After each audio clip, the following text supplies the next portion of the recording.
Ils sont vraiment merveilleux. C'est un couple sur scène, c'est un couple dans la vie. Au-delà de la musique qui les unit, je pense que tout comme moi, vous allez ressentir cette chimie et cet amour qu'il y a entre eux, pour la musique, mais aussi un pour l'autre. Mesdames et messieurs, belle, merveilleuse soirée avec les chevaux blancs. White Horse!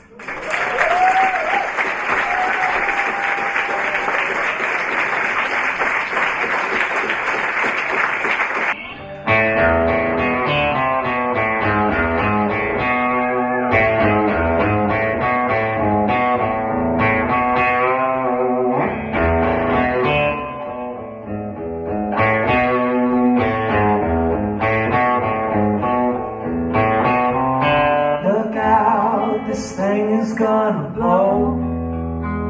I heard it from the people in the know. There's trouble in the tenements below. There's fire where the flowers used to grow. I'm never going back. I'm running from the sun. Bullets on my heels. The devil's got a gun. I'm never going home. I'll be the only one with daylight on my tail and heaven on the run.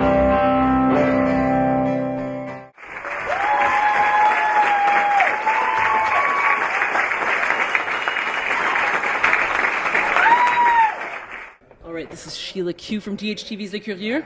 And Stéphane Bessel. Also of DHTV's Les Curieux. We are sitting in the magnificent Centre d'Art de Richmond, a sprawling, gorgeous, gigantic building that somehow still manages to have ambiance and a pretty neat concert hall. Melissa McClelland and Luc Doucette have just finished their show as the dynamic duo Whitehorse. Admittedly, guys, I was expecting there were going to be more people on stage with you. You didn't need anybody else, and that was pretty fantastic. You've just come to the end of a lot of touring. How many dates have you guys done this year? I don't even know, but it's been nonstop. I mean, it's really been nonstop for the last 3-4 years. Yeah. Well, Whitehorse has been in existence for the last 3.5 years, and we've been just going straight ahead the whole time. But we realized a couple hours before we played tonight, it hadn't even occurred to us, but we realized, hey, this is our last Whitehorse show of 2013. So it kind of added this celebratory vibe to the show. I was thinking it's like that runner's high at the, we were talking about how Luke actually had gone for quite a significant run today. And so I was wondering if that was part of the aspect of it. Well, you hit your stride at some point where it feels like, okay, now we've got, I find the most difficult part of a tour, and when I say a tour, I don't mean a 3-week leg of a tour. I mean like a record just come out, let's tour for the next 2.5 years. Yeah. The hardest part are the first 3 or 4 weeks, because the learning curve with the way we're doing it is really steep. Because it's not just a matter of getting together with 3 or 4 of our buddies and jamming out the songs for a week. We actually are reinventing what we hear on record and finding a way, if there is a way, and sometimes there's not, of how to reinterpret and represent these songs with just the two of us looping different instruments together. Because when we make our records, typically we record in a more conservative way. We get a drummer, we stand in a room, we play the songs until they sound like they should, and record them. We add a bunch of stuff until it sounds finished. But it's in the studio, right? And then live, we're trying to replicate as much of that energy with 2 people, and sometimes the first 3 weeks or the first month of the tour are very challenging. And then you hit that stride like somewhere like 2, 3, 4 months in where it's like, okay, now we know how to do this. And then you mentioned the runner's high. Yeah. And that's where we get this sort of thing where now this can be fun. Not that it's not fun early on. There's adrenaline. It's fun. No, but we're both stepping out of our comfort zone by taking on all of this. Yeah. So he's right. The first couple weeks of shows, we're both stepping onto that stage like, okay, can we do this? Can we do this? I don't know. Let's try it. And we're taking this risk together, which is the joy of it for us. It's that we're not making this easy on ourselves. We're trying to challenge ourselves and take on new things on stage. But yeah, absolutely, there's a satisfaction when we get to the point where it's like, we got this, we can do this. Let's just have fun with it. And I guess that's where the runner's high sort of kicks in. Yeah, totally. Where all of a sudden you can sort of focus on being, approaching the songs with a certain spiritual oomph or enthusiasm, because you're not thinking about what's going to happen in 8, 7, 6, 5. Oh my god. Yeah. As soon as that evaporates, all of a sudden it's like, oh, I'm going to sing this next line I'm going to sing it with a certain kind of passion. I'm going to play my guitar slightly differently because it's going to be fun. That's what I want to do. And it takes a while to get to that point where you can make those decisions spontaneously. And improvisation is such a huge part of what we value. And when we decided that we were going to put together this band as just a 2-piece band, it would have been easy to block everything out so meticulously that the spirit of improvisation would have vanished. Yeah. And I think if we had done that, we would have failed. And it's easy. I mean, it can be done, with looping, and if we were sequencing, we're not really sequencing, but bands who sequence, everything becomes kind of like exactly the same all the time, every show. And that would have been the death knell for us. Like formulaic. I just can't do it. No. It's just not. I mean, I grew up playing the blues and playing country music where if you don't improvise, you're not doing it right. Yeah. You're not doing it right unless you improvise. And so that spirit is a big part of what we've always done together. It's kind of like the idea of it. Well, that's it. It's remaining true to a certain kind of storytelling. Yeah. Like it's because it's not just the story. It's the emphasis and how on one night one part of the story is going to be a little more important or more significant than another. Absolutely, and certain songs take on new meanings at different times. Like Luke was explaining Emerald Isle, which we've been playing for years now. After the Boston Marathon, it took on new meaning because that song was inspired by his running. Even our visit to Lac-Mégantic the other day. Yeah, I was just going to say that certain songs, all of a sudden the lyrics really struck me in a new way. And we played Un Canadien Errant, which is obviously a classic Canadian, Québécois francophone song, recounting the sense of loss that soldiers felt during the Upper Canada Rebellion. The Lower Canada Rebellion. And in any case,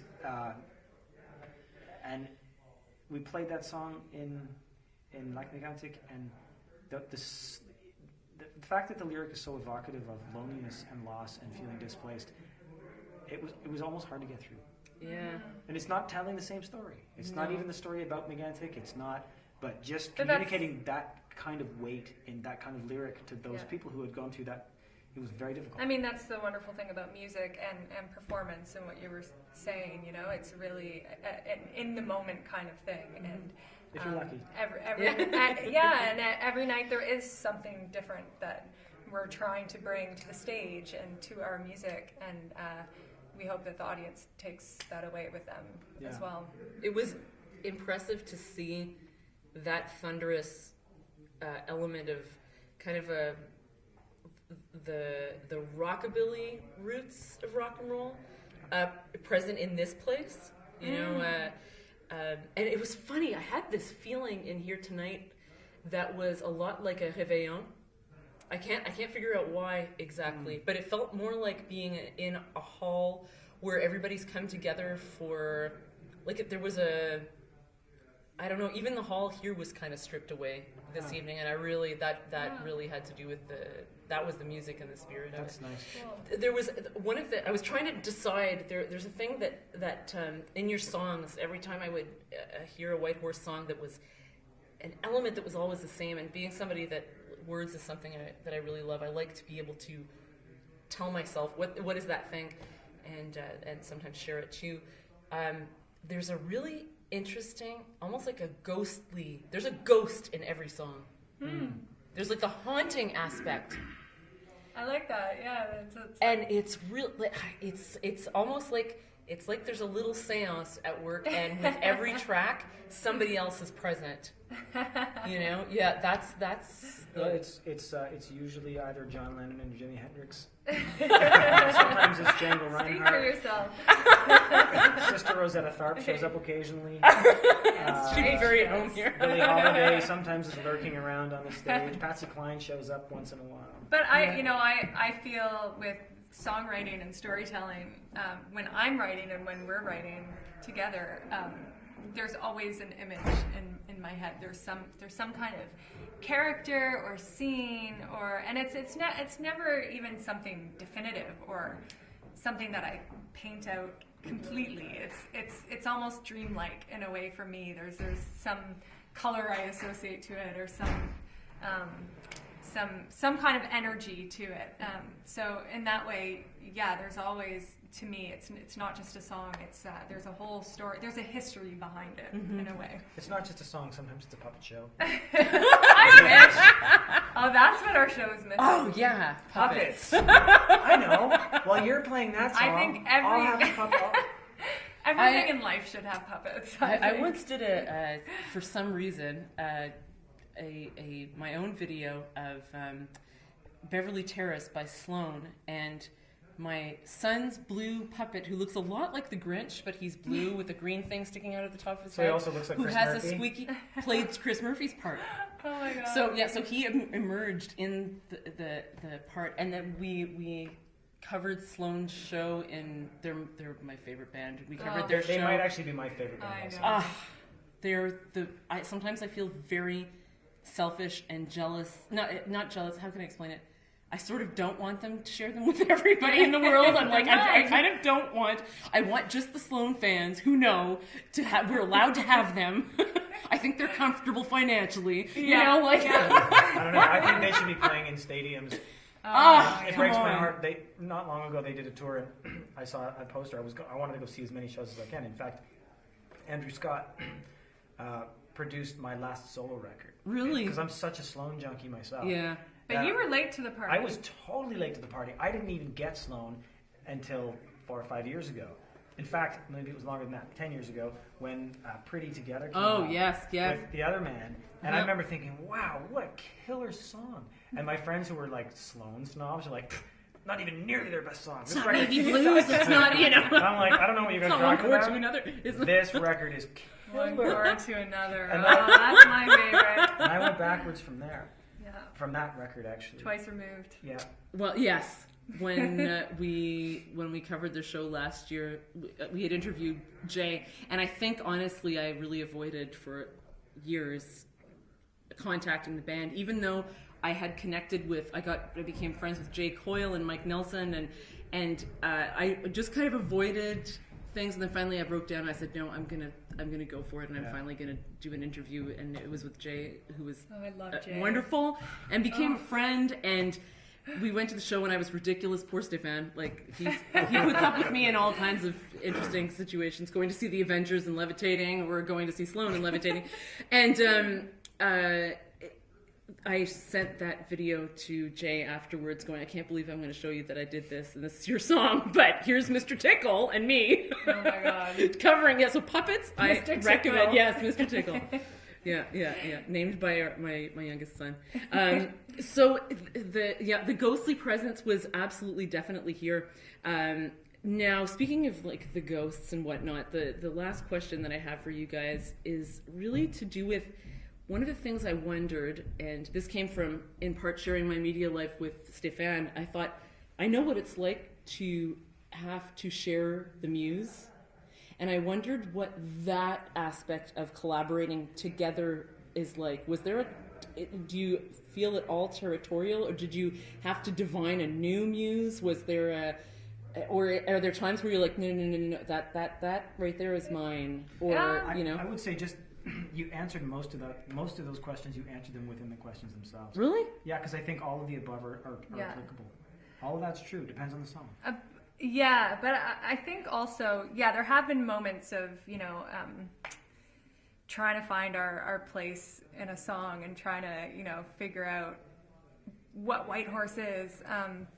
But I feel like the more we've played together and the more we've collaborated, I think this band happened at the exact right moment for us. Mm-hmm. I think we were ready to come together.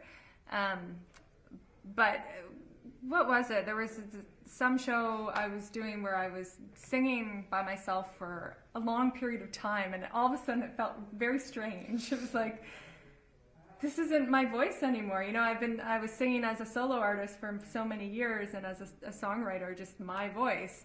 But now I associate the sound of my voice with with Luke's, and it's Which kind is of really works wonders for me because I'm the lesser singer in this family, and I win. I mean, it's okay. All jokes aside, when the thing that happened with me when we started this band, because for a long time I would write songs. I was like, okay, I think that's all right, and that's a cool idea, and I'd produce stuff. I like that, and then I would sing it, and I'd listen back and go, well, I don't sound like Jeff Tweedy. I wish I did, and nope, I don't sound like Chris Murphy. Wish I did, and I spent a lot of my time wishing that I felt like, okay, the record's pretty good. I'm making good records, but I wish there was a better singer in the band. And now I feel like I can meet people and say, you should hear my band. We're great singers. And what I mean by that is, you should hear what it sounds like when it's mostly her singing. It sounds really good. And it's just nice. Like, we don't always bring the same things to the table. Sometimes we do. yeah. Sometimes it's like, hey, you've got great lyrics, and me too. Wow, this is going to be really fun. But often it's like, okay, well, I certainly shit the bed on that one because I can't sing it in that key. Good thing you're here, or vice versa. Mm-hmm. And, we don't always agree on all the choices, but we always find a way to get there. And, we started Whitehorse when we realized that, hey, we're making each other better as musicians. When we play together, Mm-hmm.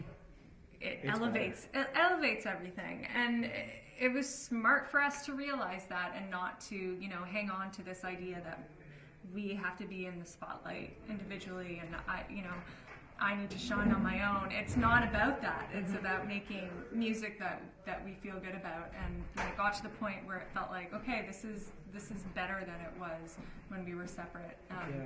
Yeah, the music, some of the musical ideas are superior now to what I think they used to be. Just because when you're collaborating with somebody, you get together when you're going to rehearse, or you're going to co-write, and you try and find the common ground and find the magic, and great, there you go. And if you're lucky, you succeed at that. And if you're Lennon and McCartney, you succeed wildly at that. Or if you're Sloan, you succeed wildly at that. But in our case, You succeeded wildly. whatever. We can finish that sentence. Thank you. It's been great. I just mean that we live together and we're married, and so, like, for example, we're working on new songs for a new record now, and our processes are not the same. Like, I'll write a million songs, and I never play them. I couldn't play you one right now, but I have them all in my little GarageBand files, and I can listen to them, and I have lyrics on text edit pages, and I can remember the melodies and the chords, and okay, so if I open up my laptop, I can play you all of them, but I couldn't play you one right here, right now. Mm-hmm. Melissa she writes her songs, and then she plays them all every day. So she gets really good at them. And I'll rewrite them 4 or 5 times until I'm happy with them, and tear them apart, put them back together. But she gets right inside the work as she's creating it. I don't. I write it once, and I step away. That is so much like guys and girls shopping. That's a wardrobe thing. Jeans, t-shirt, shirt, true. whatever, So you know. true. And then girls were like, tear it apart. We put this back together. Then we left it all on the floor or on a chair. Right. And then we... It's like, I gotta think about it. I'll come back. It's a wardrobe thing. Yeah. You're putting it on. You're trying to figure out how you put it on. Yeah. Or you buy your stuff, but then you don't put it on. Yeah. Good analogy. It's so true. But consequently, we're bringing different things to the table as a result, right? Because there's a certain thing that you get out of throwing it there and leaving it alone and coming back to it fresh. There's something you get out of it by playing it a million times until you really know it really well. And those are completely different things, and they're both equally valid. And that's just an example. There are all kinds of things in the music that we make where I'm like, well, I can't bring that, and Melissa will bring it.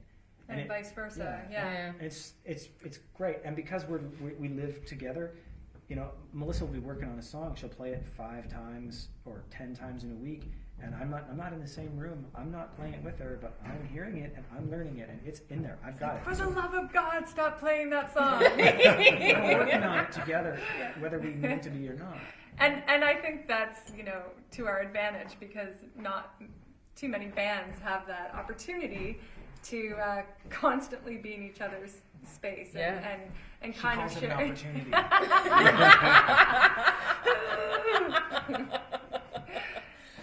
I breathe some air that you haven't breathed first. There's no oxygen left in this. Because you breathed it all. Oh my goodness. Well, guys, thanks so much. It was a killer show tonight. And you. we know there's a new kind of inertia that's just about to kind of take place because studio time is a different thing. Yeah. But hopefully you'll get a chance to repair the stuff that does get a little worn out when you're on the road. And what a way to end your time Thank on the road. you. It was great. Thanks so much. Bye! Toodles! Guitars? Mm-hmm.